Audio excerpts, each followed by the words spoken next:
而家就攞得呢個裂空咗啦，睇下有冇釋懷版先啦。我哋一齊睇下啦。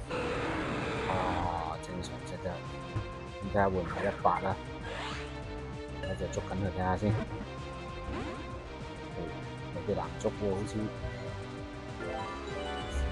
就算冇釋懷到100啦，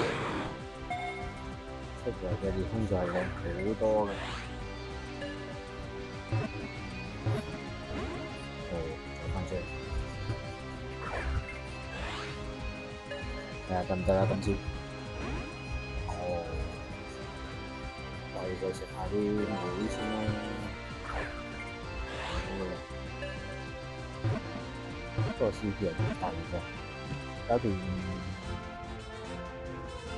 好，而家睇下佢 CP 1587，同埋得2星。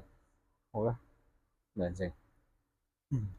好啦，係咁啦，再捉過啦，聽日有得打嘅啦。好啦，拜拜。